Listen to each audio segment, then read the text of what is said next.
भादवा की चौथ को भादुड़ी चौथ या बहुला चौथ भी कहा जाता है। इस दिन चौथ माता का व्रत किया जाता है और कहानी भादुड़ी चौथ माता की कहानी सुनी जाती है। इसके साथ ही बिंदायक जी की कहानी सुनी जाती है। कुंवारी कन्याएं सुंदर, सुशील और अच्छे पति की प्राप्ति के लिए चौथ का व्रत करती हैं और स्त्रियां इस व्रत को अपने सुहाग और पति की लंबी आयु के लिए करती हैं। तो आइए जानते हैं भादुड़ी चौथ व्रत कथा। एक बुढ़िया माई के ग्वालिया बछालिया नाम का बेटा था। बुढ़िया माई अपने बेटे के लिए 12 महीने की चारों चौथ करती थी। बेटा लकड़ी लेकर आता था और दोनों माँ बेटा उनको बेचकर गुजारा करते थे। बुढ़िया माई रोजाना लकड़ी में से 2 लकड़ी रख लेती और चौथ के दिन बेटे से छुपकर बेचकर सामान लाती थी और 5 पुआ बनाती थी। एक पुआ गणेश जी महाराज को, एक चौथ माता को चढ़ाती, एक ब्राह्मण को और एक अपने बेटे को खिलाती थी और एक पुआ खुद खाती थी। एक चौथ के दिन बेटा अपनी पड़ोसन के घर गया। वह पुआ बना रही थी। जब उसने पूछा कि आज क्या है जो पुए बना रखे हैं, तब वह बोली, मैंने तो आज ही बनाए हैं, पर तेरी माँ तो चारों चौथ को पुए बनाती है। उसने जाकर माँ से पूछा, माँ तू रोज पुए बनाती है, मैं इतनी मेहनत से कमाता हूँ। बुढ़िया माई बोली, मैं तो चौथ माता का व्रत करती हूँ।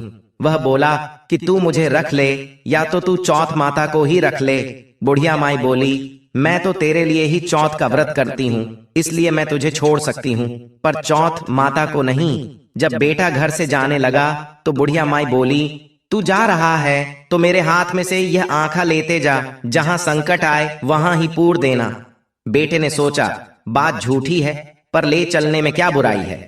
वह चलने लगा और वह थोड़ी दूर पहुंचा ही था कि उसने देखा कि खून की नदी बह रही थी। कहीं से भी रास्ता नहीं मिला तो आंखा पूर कर बोला कि चौथ माता, अगर तू सच्ची है तो रास्ता हो जाए। ऐसा कहते ही झट से रास्ता मिल गया।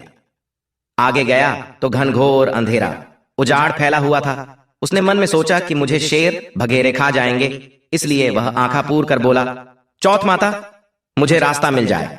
और तब जल्दी से रास्ता मिल गया। वह आगे चला गया। जाते जाते एक राजा की नगरी में पहुंचा। वहां का राजा रोजाना एक आदमी की बलि देता था।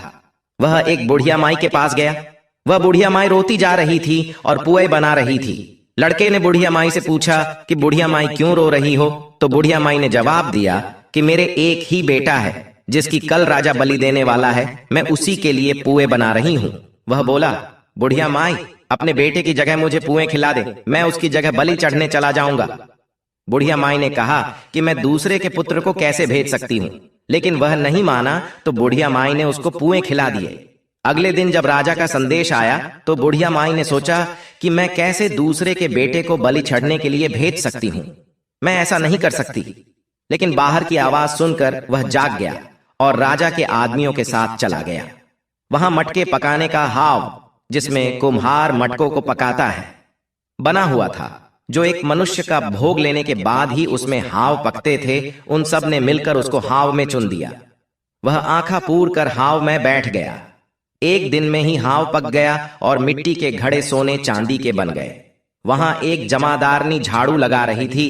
तब झाड़ू से एक कंकड़ उछलकर उन बर्तनों से जा टकराया। तब जमादारनी ने राजा को जाकर बताया कि आपका हाव तो पक गया है। तब राजा ने सोचा कि हाव तो 8 दिन में पकता है, आज एक दिन में ही कैसे पक गया। जब जाकर देखा तो वहां पर तो मिट्टी के मटके की जगह हीरे मोती और सोने चांदी के कलश हो गए। अंदर से आवाज आई कि धीरे से उतारो, अंदर आदमी है। आवाज को सुनकर राजा के आदमी डर गए कि अंदर कौन सा भूत प्रेत आ गया। फिर वह बोला कि डरो मत, मैं तो सिर्फ एक आदमी हूं जिसको तुमने अंदर चुना था। देखा तो अंदर हरे हरे ज्वारे उग रहे थे। राजा ने पूछा कि तू अंदर जीवित कैसे बच गया। तब उसने बताया कि मेरी माँ चौथ का व्रत करती हैं। जब मैं घर से निकला था तो मेरी माँ ने मुझे आंखें दिए थे, मैं उन्हें को पूर कर बैठ गया और चौथ माता के कारण बच गया।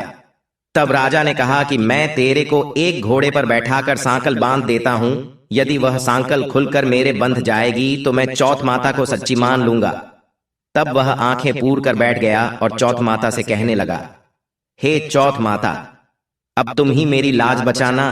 तब सांकल खुलकर राजा के बंध गई। राजा ने अपनी बेटी की शादी उस लड़के से कर दी और बहुत सा धन दौलत देकर विदा किया। पड़ोसन बोली कि माई, तेरे बेटे बहू आए हैं। जब छत पर चढ़कर देखा तो सच में बैठे बहू आ रहे थे। हे चौथ माता, जैसे आपने बुढ़िया और उसके बेटे पर कृपा बनाई, वैसे सभी पर कृपा बनाना।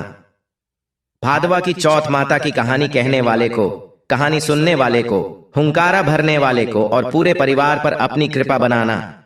ये थी भादवा की चौथ माता की कहानी। हम आशा करते हैं कि आपको भादुड़ी चौथ माता की कहानी पसंद आई होगी। धन्यवाद।